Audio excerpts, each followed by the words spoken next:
Weekdays 9 to noon on Hot Dog 560. Welcome back to the Brain Machine KSFO Radio, the Savage Nation. The only interface you really need in the media. Me, Michael Savage. Get it while it lasts. Mr. Brain Machine. Don't think because I'm talking slowly that there's anything wrong. There isn't. I'm just talking slowly. It's December. People are rushing about. Their normal business. They're worried to death over what Obama's going to do to them. They're waiting for the next blow to fall from the dictator on Pennsylvania Avenue. They know that this man has terrible, terrible things in store for them. They do. There's a climate of fear in this country that I've never seen in my entire life. May I say it again? There is a climate of fear in this nation amongst basically the law-abiding citizen, the taxpayer, that I've never seen in my lifetime. They know this man is capable of anything. They see he cozies up to dictators. They learned tonight on the show that he's sending 20 more F-16s to the Muslim Brotherhood in Egypt. They ask themselves, how high up does this go? What's wrong with the picture? Are we going to wake up one day and see Israel annihilated from the planet, and the next day we wake up and realize there's been a coup in America? Is that possible?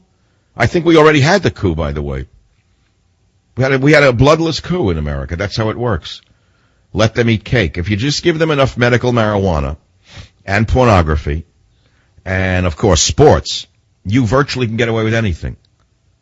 That's all. It's like the infection of the national mind. So now we're waking up and we're finding out 20 airplane F-16s are going to a Islamo-fascist Egypt. After all, this is not Mubarak, who was a friend of America for over 40 years. He was thrown out by the Soros-led think tank under Brzezinski. Then, et cetera, you know the whole show. Jeffrey Immelt, one of the worst men in the history of American business, in my opinion, of General Electric, who hires street radicals to keep them from protesting the fact that GE pays no taxes. He gives them $1 million a year so people with fake reverend credentials, whatever. The chairman of Barack Obama's Council on Jobs and Competitiveness, Jeffrey Immelt, the chairman of GE, who pays no taxes on $5 billion in GE income, goes on television this morning and says Communist China works. It's a great place. China is good.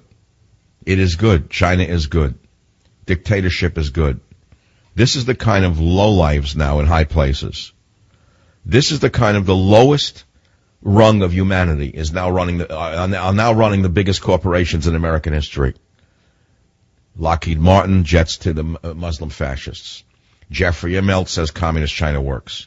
None of the stenographers in the media would say, look, Mr. Immelt, you're a nice guy and we like you. You know how to make a Windsor knot. You wear a good shirt. You've got a nice haircut. That's a nice suit. How come GE doesn't pay any taxes on over $5 billion in revenue? Shouldn't GE pay its fair share? No one asks them that. In all of this discussion, I'm flabbergasted. No one asks them. Why? Why is Immelt above the law? The same reason Warren Buffett is above the law. The same reason that Microsoft is above the law. The same reason the Google boys are above the law. They all dodge. They shelter the money, and then they tell you to pay more money. So you say tax the rich. I say tax the tax-dodging corporations. Nobody would argue with that. I told you that last week.